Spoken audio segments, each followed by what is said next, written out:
Welcome to the Heavenly Treasury broadcast, where we help believers achieve God's financial abundance for your life. I'm your host, Ron Turba, upcoming author of the Heavenly Treasury series on biblical finance. I can't wait to bring you some more great content today that will hopefully give you a very, very great blessing over your life. Today, we're going to talk about charting new territory. Are you tired of being where you're at and you want to go somewhere different? Are you tired of your project staying the same and making no progress? Are you tired of going in the same route and getting the same results? Are you? Then this is for you. I don't care where you are. You could be in a great place, a terrible place, a high place or a low place, a wet place or a dry place, okay? I know for you watching in California right now, that's a very different statement than somebody who's out in Arizona. Very different, because I can tell you this right now. California, my goodness, you guys are getting dumped with a water hose. Oh my goodness. I mean, the Bay Area, I have not seen water this high, I think, ever. It's one of the highest recordings they've ever seen. And for you, out in that area, I mean, hats off to you, because I would be in a mess right now if that was me. But I'm over here in beautiful God's country, and wherever you're watching from, I hope you're having a very, very blessed day, and we're going to get some great stuff going for you. So one of the things I like to talk about here quite a bit is the route that the Lord has for you when it comes to your finances, and that's in a good place, a better place than you are. No matter where you are, you could be doing great financially, or even if you think you're doing great financially, my goodness, you can be doing so much better. And that's what we talk about here. So that no matter where you are, if you're frustrated as God knows what, or if you're riding high in the hog, either way, you've got something here for you, because I want you to look forward to where you're supposed to be. Because I'm going to tell you this, for most people, finances, especially believers, finances are very, very low on the totem pole. Very, very low. In fact, what if I told you that atheists and agnostics both make more than your average Christian? Both make more than your average Christian. In fact, they out-earn every single Christian group, denomination. Every single one. Did you know that? So why are agnostics and atheists earning more than Christian groups? Why? We're the ones who serve the Most High God, who lives on streets paved with gold, who lives in a land of many mansions. And yet we're the ones falling behind? Not on my watch. And that's what I'm supposed to be here to help you with, is to move you forward wherever you are financially. Now, you're going to notice that this is not a podcast. This is not a recorded content of this picture perfect, blow dried, and everything just pans out like a 30-second perfect reel. Not going to be that way. Why? Because I want this to be interactive. There's a lot of people who produce fantastic content. One of them that I just watched the other day was about, again, I don't like to bash people on the show, on the broadcast. I really don't, especially those who have more believers, because I mean, Dave Ramsey is somebody that a lot of people like to take pot shots at. Why? Because he's at the top. He's not looking up at anybody else. He's only looking up at where he's going to be. Everybody else is looking up at him. So it's very easy for somebody to just take a shot at Dave Ramsey or any of his content or any of the people on his show. Or, oh, he's got family members on his show. They didn't have to work for where they had. They can just ride Dave's pine, all that stuff. Believe me, I've heard all that. And I'm not going to talk about that here. Again, I could probably get more views if I did. But is that really going to help you where you're at to feel good about me bashing somebody else? Not particularly. But I did see somebody that I respect very, very dearly. And his book is actually right behind me. It's really over there. Somewhere over there. Okay? And this guy did a reel on one of the clips that Dave Ramsey had put out where inflation was not that bad if you followed the Dave Ramsey plan. Okay? So I do notice certain things like that. Now, again, that's something that I would certainly disagree with. I don't care who you are. Unless you're a bank or a government, inflation sucks for you. Unless you're the one selling, unless you're a great salesman. Because remember, the thing that most people don't realize about inflation is this. Everything goes up in price. Of course, that's obvious, right? Duh. Okay? Everything's more expensive than it was a year ago or 2 years ago or 3 years ago. The prevailing meme out there on the internet right now is the cost of Kevin McAllister buying groceries in Home Alone, which was made in the early 90s. That same basket of groceries that he bought for $20 today is over $70 today. Or I'm sorry, there you go. Okay, it was $20 in the early 90s when that movie came out. It's now over $70 for that same basket. So a 3.5 times increase over the period of time. That's a lot. Okay, so if you're the one buying a lot of things, which most people in low incomes are, they're the ones buying the most stuff. Why? Because they don't have anything that can go up in value. They're poor, right? So all they're doing is buying stuff, and everything they're buying is going up and up and up. That means it's terrible. It feels worse at your income level if you're at a lower income level. It is. So, but if you're at a high income level, here's the thing. If you sell for a living and you're a really good salesman, for a lot of you, guess what? Inflation is actually a tidal wave. It's a tailwind for you. It can be. I know a lot of people, not even in government agencies, not in banking, but in terms of other fields where inflation can actually be a tailwind for you. Because if the things you sell and people need them go up in price, a la homes, guess what happens to your income? Goes up. If you sell cars for a living, now obviously some people may not be buying as many cars if they go up in price. But if you're really good at selling cars, guess what happens when they go up in price? Your commissions go up. So there are some people who benefit from inflation. It's a very small percentage. And to be honest with you, most of the people who do benefit from inflation, the world hates. So I talk about that because these are different perspectives that I like to give you. And they're biblically based perspectives. They are. All right? So that's really what I want to come at here with, as opposed to just flowing clips at you from this guy or that guy and saying, oh, this guy sucks because of this guy sucks because of that, this guy sucks because of over this. I'm not going to do that here, even though it probably would get me a lot more views, because again, people who bash other people, it makes you feel good when you bash somebody that's being hated, or that somebody that says something that's hated. That gets more views. Again, I understand that. But from my perspective, my goal is not to build a massive audience with this. My primary goal is to help you move forward with your life and what you want to achieve, and using the word to be able to do that.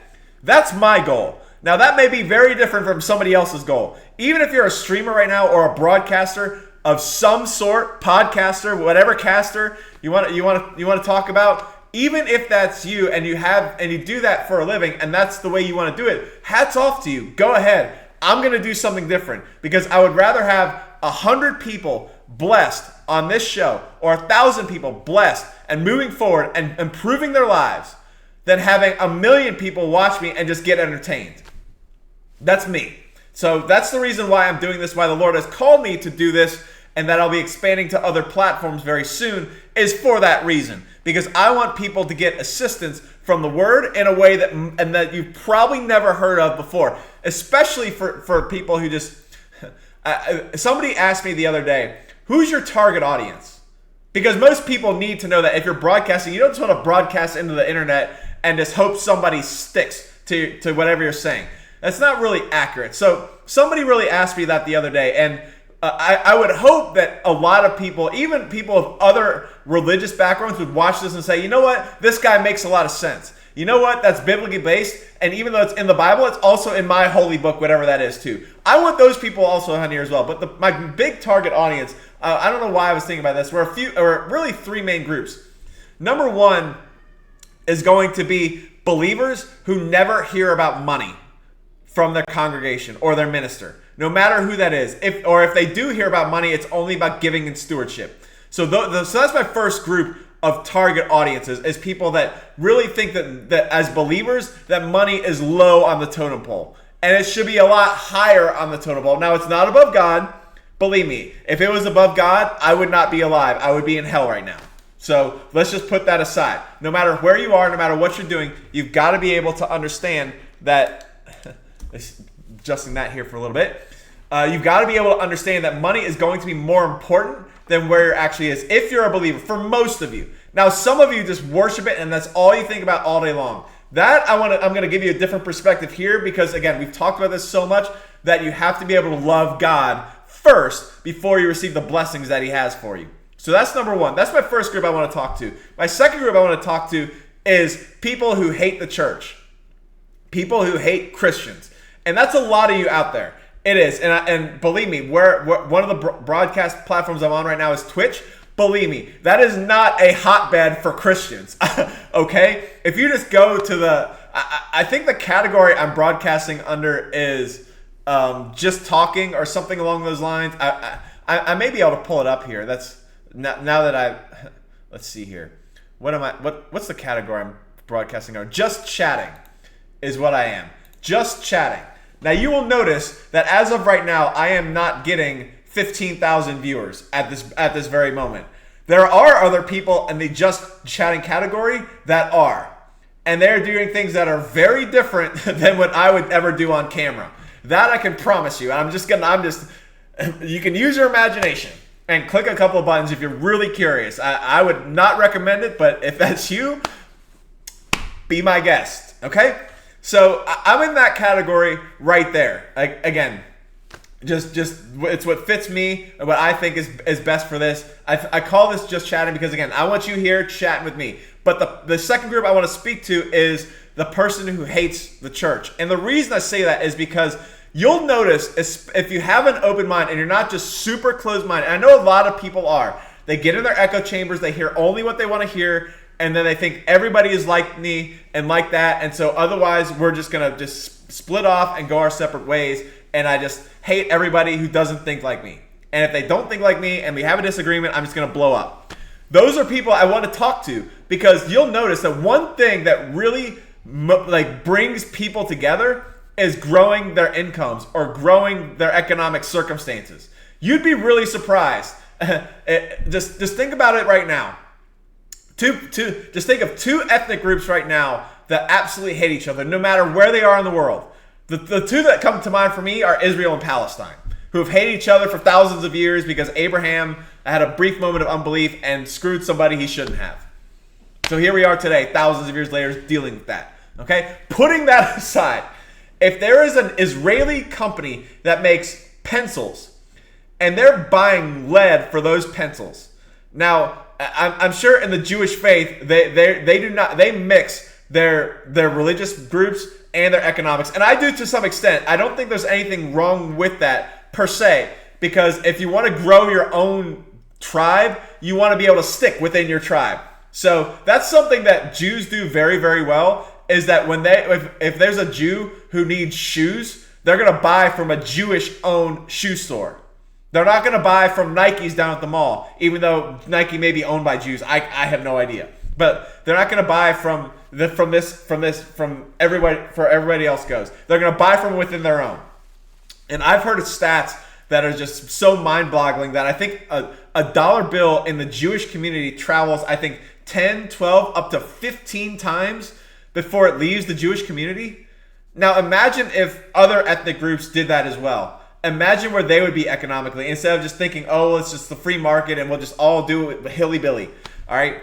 But that's not quite the case. And that's one of the reasons why Jews do very, very well economically wherever they go, is because they stick within their own.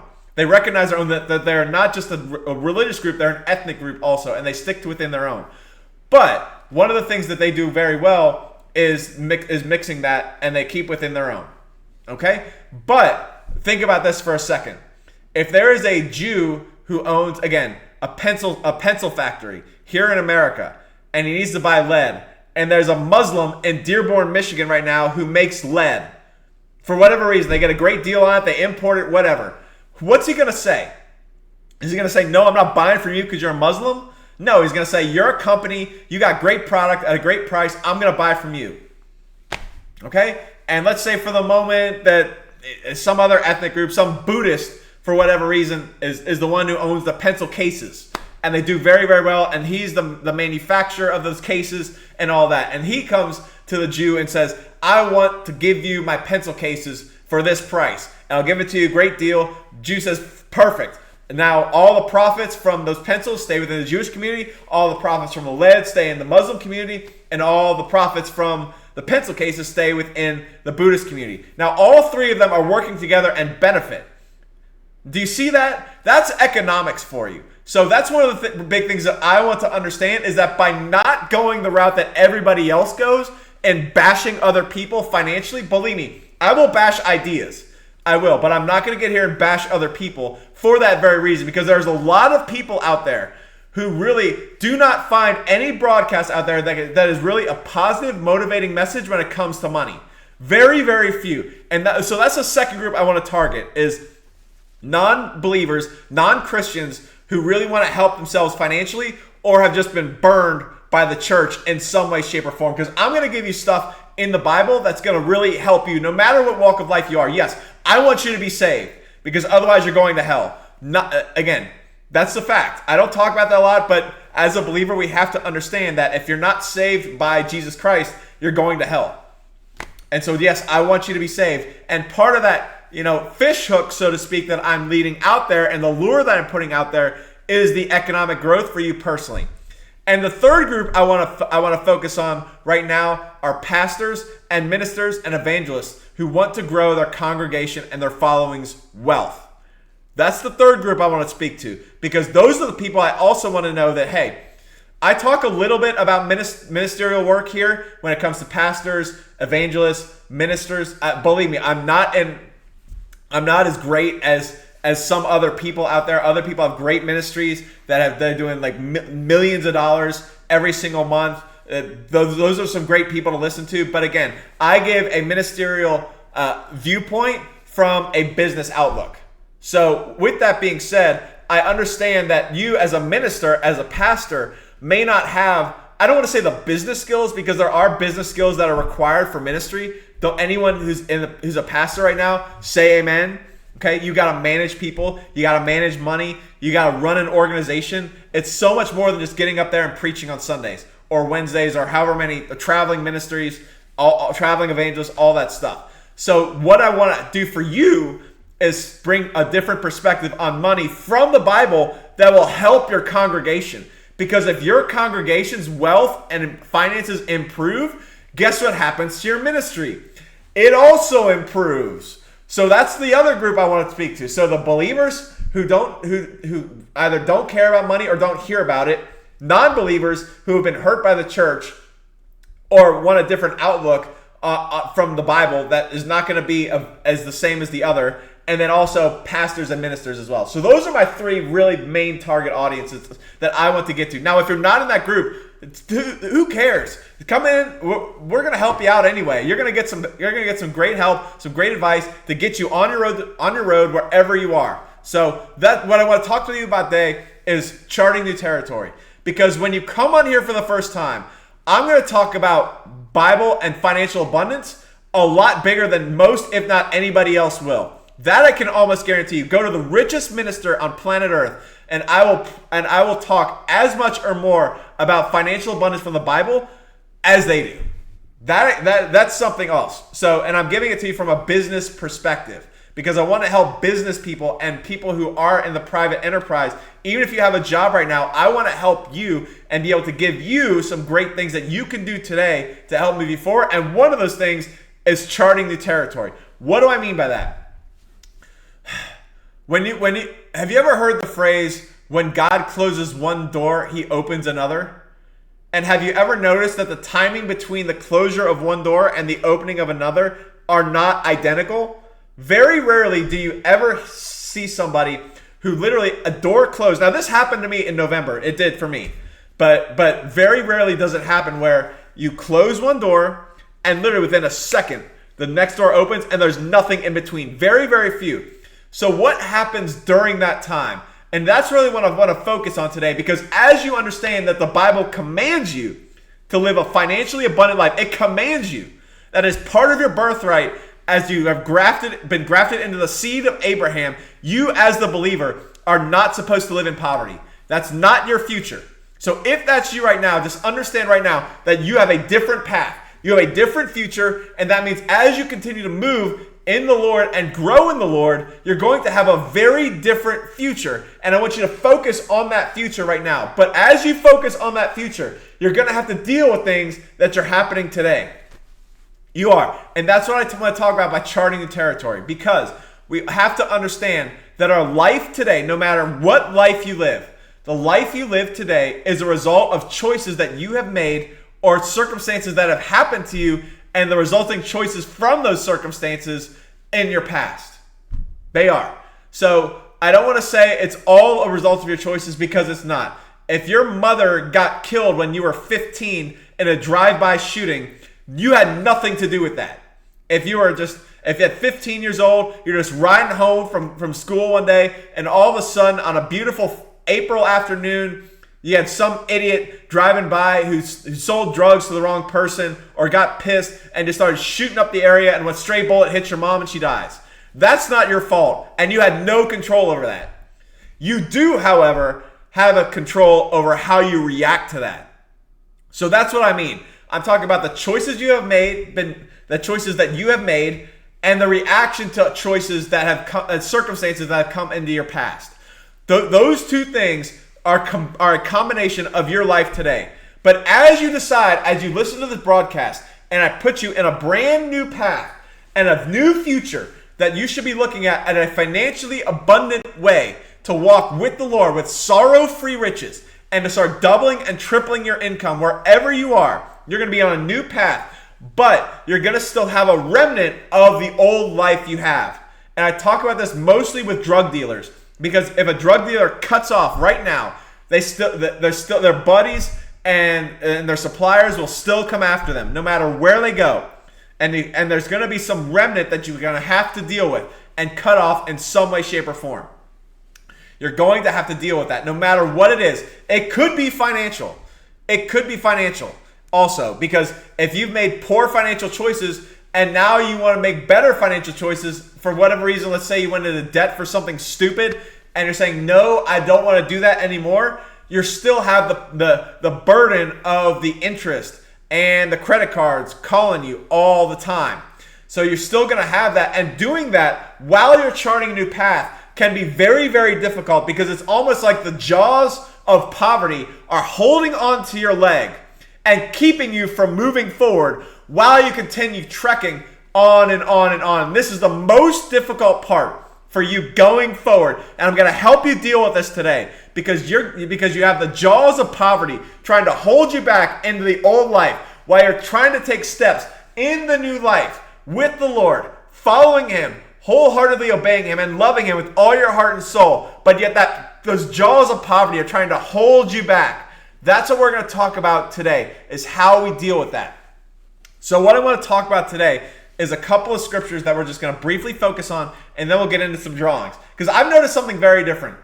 As I've been really honing in on some communication books that I've been reading, some great people that the Lord has brought into my life, one of the things that I've learned quite a bit, and you'll notice this about my recent broadcasts that you haven't noticed about the earlier ones, is that I'm doing a lot more drawings and presentations, because I understand that your mind, that your mind focuses a lot different on visual things than it does on audio things. Yes, you hearing me and seeing me is a benefit rather than just hearing. Because if I was just a broadcast and just listening to me doing God knows what, your mind and your eyes are on something else, even though you're being programmed with your ears. Now, it's better than nothing, but being visual and looking at me and looking at my voice and hearing my voice at the same time, that's a big benefit than just hearing. So that's an added benefit. But if you do something else, you have me talking to you and you hear my voice and you see a visual aid that will help you understand what we're going through, now you're on a much better path that you don't have to listen to something 5 or 10 or 15 times. You can just listen to it once, and you don't have to do it over and over and over again. So that's why I've been doing this a lot more, and not just looking at scriptures online, but also doing drawings as well. So the most important thing as we move into new territory in our lives, whatever that may be, into a new job, a new business, a new endeavor, a new location, I hate saying a new spouse, but the reality is some of you guys have been divorced recently. So I know that there's going to be a new spouse that comes in. That's a new territory, even though you are still going to have to deal with that ex-spouse, especially if you have children. You can't cut them off. Doesn't matter. You guys were intimate for a long time, and they're going to be a part of your life, especially if you have children. But I'm going to tell you this right now. You can still move forward, even if those jaws are trying to hold you back and keep you from that great life that the Lord has for you. So, a couple of things I want to focus on. Number one, the most important thing you can do today is plant new seeds today. I'm not talking about financial seeds, even though some of you need to do that. All right, this is not a giving message, but there are some of you who have been very, very stubborn with your money. You've been very stingy with your money, and it's time to let go and let the Lord do what he needs to do in your life. Now, assuming that's not you, the seeds you plant today are the steps you take today. Are you going to watch Netflix today like you did yesterday? Or are you going to start working on your business? Are you going to take that business idea that the Lord has for you and make some progress today, as opposed to bumming on the couch and playing solitaire? Which one are you going to do? That's planting new seeds. That's planting new seeds. Now, regardless, you have to plant new seeds for the new harvest to arrive. You do. So you have to do well by your clients today, even if you're not doing well by your clients yesterday. You have to. Why? Because you need to plant new seeds to get that new harvest, even though you're still reaping the harvest from the old. So with that being said, that's what I want you to focus on today, is the new chart and the new territory and the financial abundance that you are guaranteed to walk in if you follow the Lord wholeheartedly. It is, and you do what he says you're supposed to do. So you do that, and it's going to benefit you. So how do we do that? Number one, we've shown this quite a bit, and we're going to continue showing it quite a bit. It's 2 Corinthians 9, verse 6 and 7. Okay? Let's get this up here. Can we? Nope. That's the best we're going to do. Okay. So, and this. He who sows sparingly shall also reap sparingly. And he who sows on blessing shall also reap on blessing. Now again, this is more than just financial seeds. It does kind of focus on the finances of the Corinthian church here, with Paul talking about that. But beyond that, it's more than just, are you going to be joyous today? Are you going to be, I don't know, are you going to be happy today? Are you going to be humble today? Are you going to work efficiently today? Are you going to work diligently today? Are you going to partner with your team today? Are you going to ignore them today? Are you going to ignore your family? Are you going to build a good relationship with them? Take a step today. Those are seeds that you can do. And of course, verse 7 is for focusing on finances. Let each one give as he purposes in his heart, not out of grief or out of necessity, for God loves a cheerful giver. So those are things that you need to do today, is focus on the new seed and the new path that you have for you. Now, we've talked about that in the last two series called Being a Trailblazer. We did. Being a trailblazer. Now, I talk about that a lot because you are going to be on your own path at some point down the line. Now, it may not be today, but it will be in the future. So, for example, if you're going to school for plumbing and your desire is to own your own plumbing business, guess what? You're going to trade school today with a lot of other plumbers. You all have different paths, but at the same time, you're all sitting in the same classroom. So as of this right now, you guys are all in the same boat, so to speak. Okay? So there's that. Now, again, it's so important that you have to focus on what you're supposed to be doing and your assignment every single day, no matter how difficult it looks, no matter how difficult it may seem, no matter how difficult things may look. You have to understand very, very clearly that you have to focus on your assignment, your goals, and your vision in order for it to manifest. Now for me personally, I do have a vision board that I look at every single day when I turn on my computer to start the day and serve clients. I look at that. The first thing I do before anything else, after I'm done praying, reading the Bible, and doing whatever I need to do in the morning to get ready to serve. That's what I do, is I look at that and I'm getting it built in my mind to say, okay, what am I doing today to help manifest that future today? That's something you should be doing immediately. That's a seed that you're sowing. You're sowing that seed into your mind for it to come out and manifest with your mouth and with your actions. That's very important. But here's something else I want to understand. A lot of you are in a position where you are just, you know where you're supposed to go, you know what you're supposed to do, but there's some bad circumstance that has just ripped you apart. It has ripped you apart. Well, how about we look at somebody whose life was also ripped apart on his way to glory?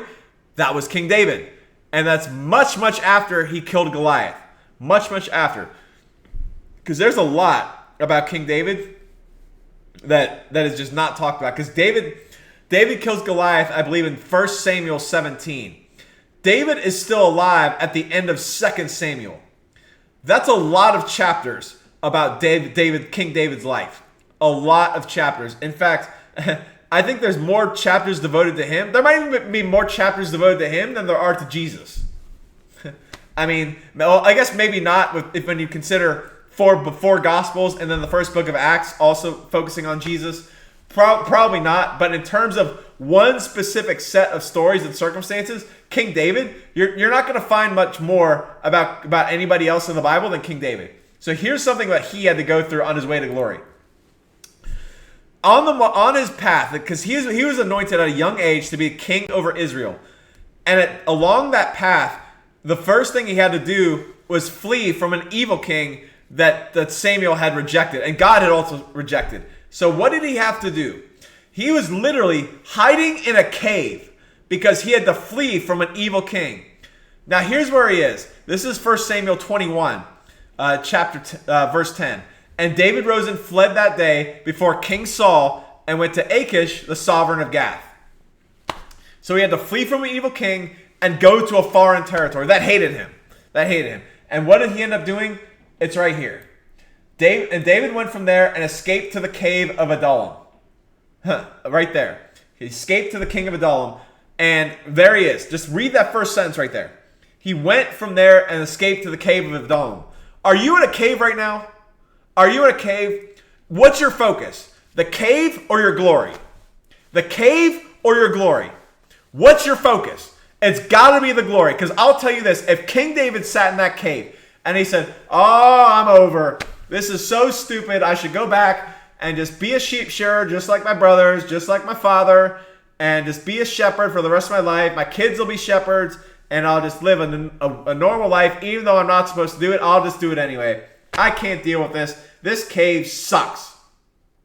How many of you are there right now? How many of you are there? Raise your hand. Because I'm going to tell you this. Today's the last day you're going to be there.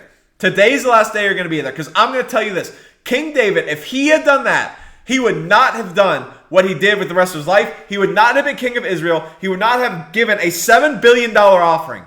A $7 billion offering at the end of his life. That's his personal money. That is not corporate money. That is not government money. That is personal money out of his own personal treasury. Now, would you like that kind of wealth? Don't stay stuck in the cave.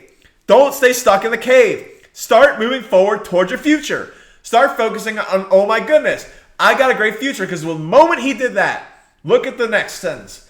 And his brothers and all his father's house heard it and went down to him there. Ended up having 400 men with him. If King David had sat in that cave and sulked, instead of saying, "Okay, Lord, what do I do next?" That's the key. Lord, what do I do next? If you're stuck and you're in that cave and you think, "I'm about to die," and like some of you are literally about to die. Lord, what is my next step? Lord, what is my next step? Because that's what he did. He said, "Okay, Lord, you want me to go here? I'll go here." There you go. And that's his future. And so we know how it all ends. He ends up being king of Hebron, then king of Israel, and he literally sets up one of the greatest empires to live on planet Earth, at like 3,000 years ago. So that's his future. That could be your future too. You can be a king over your kingdom. And that's what I want you to do. You are a king. You are a king over your kingdom. And you need to start acting like it. You are a king over your kingdom. Act like it. That's your territory that God has given you. That's your assignment that God has given you. Don't you dare, for one moment, start sulking and say, "You know what? I'm not doing this anymore. It's too hard." You have glory waiting for you. You have glory waiting for you. Now get off your butt and start moving. Start moving. Lord, what do I do next? And go. Lord, what do I do next? And go. Lord, what needs to change in me? And go. Lord, what skills do I need to learn? And go. I can do it. Yes, I can do all things through Christ who strengthens me. That's you right now. Yes, you can. Yes, you can. I can do all things through Christ who strengthens me. That's you right now. Get out of the cave and into glory. Start moving. Start planting those seeds today so you focus on the glory ahead instead of the crap you're living in right now. That's what you need to do right now. That is a mental change, but it needs to take place before the physical change. Before the physical change, it has to take place. It has to take place. So that's the most important thing that you can do right now to chart new territory. Now, what are your next steps? Okay, here's what I want to leave you with a couple of good diagrams. Okay, let's get over here. So, how many of you are boating fans? Like, you like riding in boats, you like sailing in boats, motorboats on the weekends, just hanging out, fun in the sun, motorboating, water skiing, inner tubing, all that, just peaceful day in the sun. How many of you like that? Okay, now some of you can do that easier than others if you live on the ocean. Let's say for the moment you are living in the ocean and you're in Aruba. Let's go with Aruba, okay? So here we are. I want to focus on this. Now you're thinking, what the heck does this have to do with charting new territory? Here's what I want to focus on right now, okay?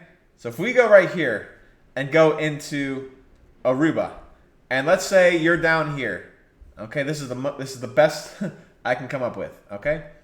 So let's go back, and you're in Aruba, and you want to go somewhere different. You're a boat down here, whatever that is. Let's put a boat right here. But there's your boat, okay? Now, let's say for the moment you are currently headed towards Haiti. That means your path right now is right here. Oh, that you cannot see that. Let's go with, I wish I had another. Let's go with this. Just go black, okay? So let's say for the moment you are on your way to Haiti. You're charting right here. But keep in mind, you're not up here yet. You're not up here yet. You're still down here. But the path that you have is headed to Haiti. Now, how many of you want to go to Haiti? I hope none of you raise your hand, unless God has called you there to missions for whatever reason. Haiti is the most dangerous country on planet Earth. You literally have people who are eating themselves in Haiti. Now, that's not a place that I would ever want to go to. Now, maybe me saying that out loud on a broadcast, the Lord's going to say, you're going to go there. Okay, if that happens, so be it. But for somebody who just wants to go somewhere and lives in some way, shape, or form, Haiti is not your first choice. But you're not quite there yet. You're still back here in Aruba. But your path is right there. What if all you do, instead of going that way, you start going this way? Look at how different this changes right here. That's the change that you're making. Okay, let me do that in red. That's the change right here that you're making. You're going to go from the left path to the right path. Look how easy that change is. It's just a flip of the switch. That's all you are. But if you wait till you're right here to make that switch, if you wait to right here and now you want to change and you're headed to Haiti, now you got to go all the way around there. You see how that's a much more difficult change? If you change now, you don't have to worry about the garbage that you have in the future. Okay? So wherever you are, because that's where I want to focus on right now, is the change that you have to make right now is not a big change. It's really not. Go back and rewatch what I just said about King David and where he's supposed to go. Literally, if you just do that, that's a small change. That is going, I'm going to go here to now I'm going to go over here with the glory and the riches and the honor and the esteem and the influence and the mansion in heaven and the abundance here on earth. Okay? You can have a mansion here on earth and a mansion in heaven. There you go. All right? So that's your first choice right here. That's all you have to do. It's not as difficult as you make it seem. It's not. It's really just a slight flip, and that's it. Let's say for the moment you're headed towards Haiti, but now you want to go towards Puerto Rico. If you're in Aruba and you make that change, look at what you have to do. You don't have to hardly make any changes at all. You can just go right there. And the flip is right there. It's not a big change. It's literally you're just going here, and then you're just going to start going that way. But again, you wait till you're all the way up here and do that. You're so far out. You're so far out, and yes, you can recover, but it's going to take you a long time. That I don't want you to do. Okay? So that's what I want you to focus on is the change doesn't have to be huge. It doesn't. It doesn't have to be huge. It can be small. It can be very, very small. Okay? And again, any one of these places, if you're headed to Haiti and you don't want to be in Haiti, you don't have to be in Haiti. You can be somewhere else. You can. So that's what I want you to understand, is that these changes don't have to be massive. You notice when I come on these broadcasts, they're not big monumental things. Yes, there are a lot of you that are going to have to make some big changes. And as I've said before, very rarely is somebody born in a location and then stay in that location for the entirety of their lives and fulfill God's calling on their life, staying in that same location. What do I mean by that? If you're born in Cleveland, Ohio, and you've never left Cleveland, Ohio for any reason whatsoever, I'm not talking about vacations or traveling or momentary, I'm gone for a few days or even a few weeks. I'm talking about physically having a different address somewhere other than Cleveland, Ohio. Very rarely is somebody going to do that for the entirety of their lives. Very rarely. So there are going to be big changes that you are going to have to make. But in terms of where you are now to where you want to be, the first change is very small. It's not big. It's really not. It's all about what you focus on. Because what you focus on will manifest. That's what I want you to do. Because if you really want to go to Puerto Rico right now and you're in Aruba and you're thinking, Aruba sucks. I mean, Aruba doesn't suck. Don't get me wrong. But let's just say, for whatever reason, Aruba got hit with an earthquake. There's no, or a big hurricane or something like that, and just wiped the place out. No electricity, no water, no food, no nothing. And you're thinking, man, Aruba's not good right now. I got to leave. But instead of focusing on where you're headed, which is Puerto Rico up here, your mind is back here in Aruba, and you're thinking, and even as you're headed up this way towards Puerto Rico, you're still thinking, what about Aruba? What about Aruba? Even if you get up here, you're like, what about Aruba? What about Aruba? You see how that's a problem? If you're always thinking about where you are or where you came from, you're not going to be able to get to where you want to go. You have to focus on where you want to go. And that's what I do here. So once you get to this point right here and you start looking this way, even if you're all the way back, let's do this. Even if you're all the way back, right back here, if I can just get you to focus right here, get you to focus and put your eye on the prize. Get your eye on the prize. As long as I can get you to focus right there, the biggest challenge has been conquered. That is the biggest challenge, is getting you to focus on where you're headed. Even though you have to deal with where you are today, you can focus on where you're headed, and you'll start getting, as you move down, now you're right here, and thinking, man, I'm closer to that.